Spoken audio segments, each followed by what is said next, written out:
assistant ឬក៏អីផ្សេងតិចទៀតគឺ feature របស់វាគឺមានអីប្លែកច្រើនហើយសម្រាប់ខ្ញុំសង្កេតឃើញមួយតាក់ទងជាមួយនឹង form creator កាលពី version 10 គឺយើង install form តាម plugin ប៉ុន្តែនៅលើ version 11 នេះគឺវាយក form ជា native របស់វាមកមានន័យថា form យើង build ខ្លួនឯងតោះសួស្តីអ្នកនរគ្នាថ្ងៃនេះយើងរៀនអំពីរបៀបនៃការ install GLPI system ដែល GLPI system គឺជា system របស់ IT ហើយនៅក្នុង system ហ្នឹងគឺគេមាន build in ស្រាប់មានដូចជា asset IT assistant មាន tool មាន inventory ទាំងអស់អញ្ចឹងដើម្បី build បានយើងត្រូវទៅ pull image យកចេញពី GLPI system ហ្នឹងយកមកប្រើហើយកាលពីវគ្គមុនយើងបានរៀនអំពី pull ចេញពី Docker version 10យើង upgrade ពី version 9 ទៅ version 10ឥឡូវ GLPI គឺចេញដល់ version 11ហើយអញ្ចឹងដើម្បីបាន GLPI យើងត្រូវមាន Docker service install នៅលើ Linux install នៅលើ Ubuntu server ហើយបន្ទាប់ពី install ហើយយើងត្រូវមាន Docker file ដើម្បីសរសេរ environment វាដើម្បីទាញយកមកប្រើហើយនេះគឺជា Docker file ដែលអ្នកនរគ្នាអាចមើលបានអូខេហើយ Docker file ខ្ញុំធ្វើចេញពី Ubuntu 22.04 ហើយ GLPI version 11.01 អូខេហើយនេះគឺជា environment ដែលយើងត្រូវការប្រើហើយសម្រាប់អ្នកដែល install manual កាលពីលើកមុនអ្នកទាំងអស់គ្នាប្រកាសជាដឹងហើយថាយើងត្រូវការ dependency អីខ្លះដើម្បីយកមកប្រើហើយនៅក្នុងនេះគឺមានជា apt update apt install ចឹងទៅអូខេចឹងយើង scroll មកក្រោមតិចមក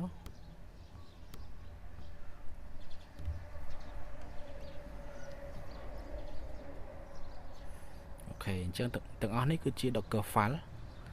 អូខេហើយខាងក្រោមនេះគឺជា YAML file ដែលគេហៅថា docker compose.yml ហ្នឹងណាអញ្ចឹងអ្នកទាំងអស់គ្នាអាច pull យកមកប្រើអ្នកទាំងអស់គ្នាអាចចងជា port ហើយ map ជា drive map ជា volume អីតាមអ្នកទាំងគ្នាចង់បានមាន network drive មាន GLPI database ខ្ញុំប្រើ MariaDB 1622អូខេហើយខ្ញុំមាន GLPI cron នោះគឺដើម្បីអីគឺដើម្បីទៅឲ្យមានគេហៅថា scheduler ណា scheduler វាប្រើដើម្បីខ្លះវាមានដូចជា notification email វាមាន automatic action ផ្សេងអញ្ចឹងយើងបង្កើត service cron មួយមកប៉ុន្តែយើងទាញចេញពី GLPI ដែលយើង build ហ្នឹងអូខេហើយខ្ញុំដាក់ every 60 second អូខេហើយមួយទៀតខ្ញុំប្រើ GLPI LDAP គឺដើម្បីអីគឺពេលដែលយើងអត់ប្រើអាហ្នឹងទេមានន័យថាបើសិនជាយើង integrate ជាមួយនឹង LDAP គឺវាអត់មានដំណើរការទេអញ្ចឹងដើម្បីឲ្យ LDAP ដំណើរការបានហើយដើម្បី pull user ទាញ user ចេញពី AD មកគឺយើងប្រើ service LDAP ហើយយើងចងជា task scheduler មកគឺ5នាទីអញ្ចឹងរាល់ពេល5នាទីគឺ user នឹង pull តន័យនឹង send តន័យមកក្នុង GLPI system ហ្នឹងអូខេហើយខាងក្រោមនេះគឺជា Apache អញ្ចឹងចាប់ពី version GLPI version 11ឡើងទៅគឺសម្រាប់ document root របស់វាគឺគេដាក់នៅក្នុង public HTML public អូខេអញ្ចឹងយើងបង្កើតអាហ្នឹងមួយទៀតដើម្បី transfer អាហ្នឹងទៅក្នុង Apache នៅក្នុង image ដែលយើង build ណាអញ្ចឹងនៅក្នុងហ្នឹងគឺនៅក្នុងនេះគឺចងនេះអញ្ចឹងកន្លែង volume box GLPI 1101នេះគឺខ្ញុំចងកន្លែងApache ហ្នឹងឲ្យវារុញទៅក្នុង Apache site available នេះអូខេអញ្ចឹងយើងចាប់ផ្ដើមបងប្អូនគ្នាអញ្ចឹងដំបូងឡើយគឺយើងបង្កើត Docker file អូខេឥឡូវយើង check មើលតើ GLPI directory យើងមានបង្កើតនៅអញ្ចឹងខ្ញុំ ls មើលអញ្ចឹងនៅក្នុង directory project របស់ខ្ញុំគឺអត់មាន GLPI ទេអញ្ចឹងខ្ញុំត្រូវបង្កើត directory មួយ mkdir GLPI ហើយខ្ញុំ cd GLPI អូខេខ្ញុំ ls មើលអត់មានទេ ចឹងដំបូងយើងត្រូវបង្កើត Docker file មួយសិនអូខេអញ្ចឹងសម្រាប់ Docker file ខ្ញុំបង្ហាញខាងលើមួយហ្នឹងអញ្ចឹងយើង copy ទាំងអស់មកអូខេខ្ញុំបង្កើត nano Docker file តើមកខ្ញុំ pass ចូលអូខេតើមកយើង save file ជា Docker file មកយើង ls.l មើលចឹងពេលដែលយើងបង្កើត Docker file ហើយយើងត្រូវធ្វើម៉េចយើងត្រូវ build image Docker file នឹងយកមកប្រើអូខេអញ្ចឹងបន្ទាប់ពីយើងបង្កើត directory ហើយយើងបង្កើត Docker file ហើយយើងត្រូវវាយមួយ comment ដើម្បី build image ជា API ហ្នឹងអញ្ចឹងខ្ញុំវាយ comment Docker build .t glpi ចុច2មក version វាមក 11.0.1 ហើយខ្ញុំចុច1មកតបមកខ្ញុំ enter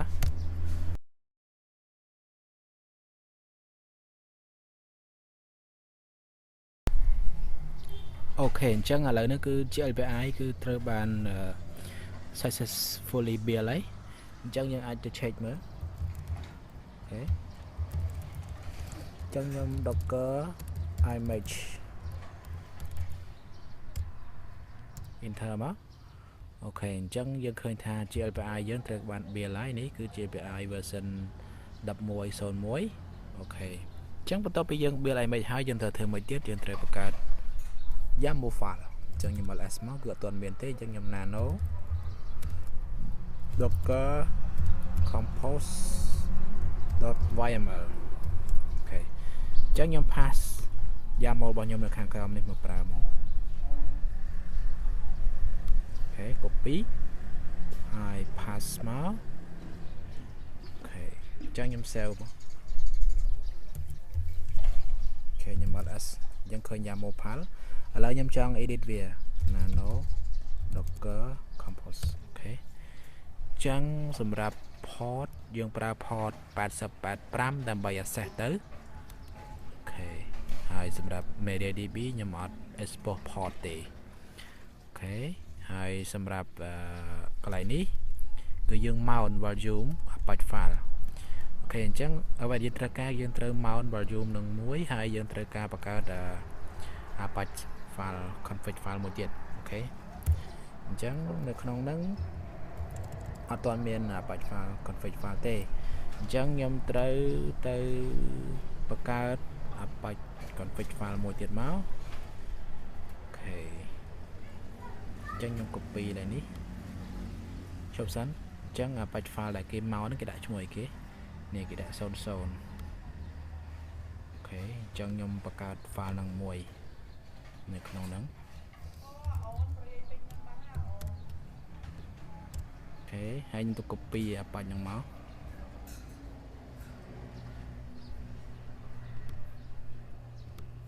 pass មកអូខេ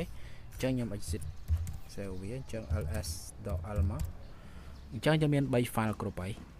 file ទី1គឺ docker file ដែលយើងសម្រាប់ build image ហើយ file ទី2នេះគឺសម្រាប់យើង pull image យកមកប្រើហើយនឹង pull MariaDB យកមកប្រើ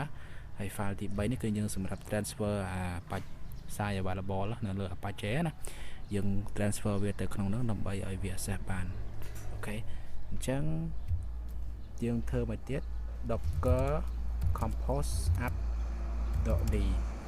អូខេអញ្ចឹងយើងត្រូវ pull image មកប្រើអញ្ចឹងសម្រាប់ GLPI database គឺខ្ញុំមានស្រាប់ហើយ GLPI image គឺយើងត្រឹមបង្កើតមិញហ្នឹងគឺវា pull យកមកប្រើក្នុង local អូខេអញ្ចឹងមានថា service ទាំងអស់ហ្នឹងគឺបានតាមហើយយើង docker ps មើលអូខេអញ្ចឹងពេលដែលយើង docker ps យើងឃើញថា GLPI របស់យើងគឺបានកំពុងដំណើរការទី1គឺ GLPI cron GLPI ldap ហើយនឹង GLPI web ហើយនឹង GLPI database អូខេអញ្ចឹងសម្រាប់ GLPI មួយនេះគឺយើង export port 8085អូខេអញ្ចឹងដើម្បីឲ្យយើង access បានយើងចូលទៅលើ web ហើយយើងដាក់វាយ server IP របស់យើងមក server docker របស់យើងណា20 អូខេហើយយើងដាក់ port 8085អូខេអញ្ចឹង ពេលដែលយើងវាយ port 8085គឺវា access ទៅលើ Docker server ហើយនឹងវា point ទៅ GLPI អញ្ចឹងយើងដោយសារកន្លែងនេះគឺវាដាក់ថា the GLPI database must be configured and installed អញ្ចឹងវាឲ្យយើង go ទៅ install page អូខេអញ្ចឹងយើង click កន្លែងនេះមកយើងយកពាក្យថា OK យកពាក្យថា continue ហើយយកពាក្យថា install អូខេអញ្ចឹងអ្វីៗផ្សេងគឺត្រូវបាន complete ហើយដោយសារតែយើងដាក់ PHP ត្រូវ version មាន extension អីគ្រប់ទាំងអស់អូខេ LDAP អីក៏មានដែរអញ្ចឹងយើង continue មកកន្លែងនេះដែលយើងត្រូវ fill in ទី1តទៅនឹង SQL server តើយើងដាក់ service អីគេឈ្មោះអីគេហើយ SQL user អីគេហើយ user password អីគេអញ្ចឹងយើងទៅ copy អា YAML file របស់យើងអូខេអញ្ចឹងសម្រាប់SQL សម្រាប់database គឺ GLPI DB ចុះខ្ញុំប៉ះឡើងនេះមកអូខេហើយ SQL server អីគេ SQL server នេះ user អីគេនេះ user អីគេ user GLPI ហើយខ្ញុំប៉ះមកឡើងនេះ password អីគេ password អានេះគឺជាការ testing របស់ខ្ញុំទេអញ្ចឹងខ្ញុំដាក់ password ហើយខ្ញុំផាសឡើងនេះមក click continue អូខេអញ្ចឹងពេលដែលយើង click continue គឺ database មានថា connection វាគឺ successful ហើយអញ្ចឹងយើងយកកន្លែងនេះមកនេះយើងយក existing ណា continue អញ្ចឹងវានឹង initialize ឲ្យយើងហើយអូខេ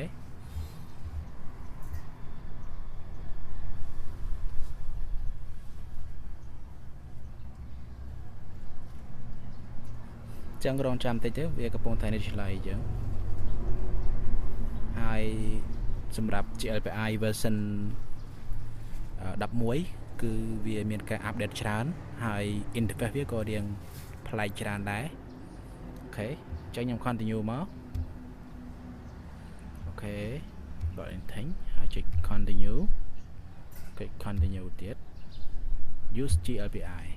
អូខេអញ្ចឹងមានន័យថា GLPI របស់យើងគឺត្រូវបានដាក់រួចរាល់ហើយសម្រាប់ default user គឺ GLPI password GLPI ណា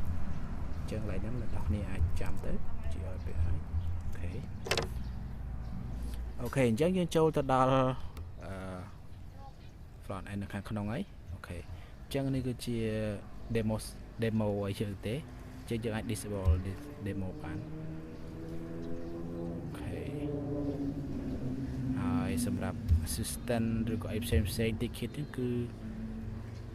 feature របស់វាគឺមានអីប្លែកច្រើនហើយសម្រាប់ខ្ញុំសង្កេតឃើញមួយតាក់ទងជាមួយនឹង form creator កាលពី version 10គឺយើង install form តាម plugin ប៉ុន្តែនៅលើ version 11នេះគឺវាយក form ជា native របស់វាមកមានន័យថា form យើង build ខ្លួនឯងហើយយើងមិនបាច់ត្រូវការ plugin ទេអូខេអញ្ចឹងសម្រាប់វីដេអូបន្ទាប់ចាំមើលខ្ញុំនឹងបង្រៀនអ្នកនរគ្នាអំពីរបៀបនៃការប្រើ form plugin form native របស់វានៅក្នុងវីដេអូបន្ទាប់ទៀតអូខេអញ្ចឹងឥឡូវនេះ GLPI របស់យើងគឺបានរួចរាល់អូខេ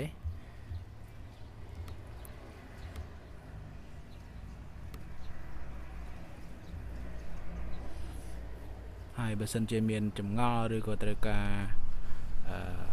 Docker file ឬក៏ Docker compose អីអាច comment មកខ្ញុំនឹងដាក់នៅក្នុងហ្នឹងអ្នកទាំងគ្នាគ្រាន់តែ copy ហើយ pass មកហើយដូរទៅ user ហើយ password អាចប្រើបានដែរអញ្ចឹងអរគុណអ្នកទាំងគ្នាសម្រាប់ការតាមដានវីដេអូហើយកុំភ្លេចជួយ subscribe ដើម្បីទទួលបានព័ត៌មានបន្ថែមអរគុណជំរាបលា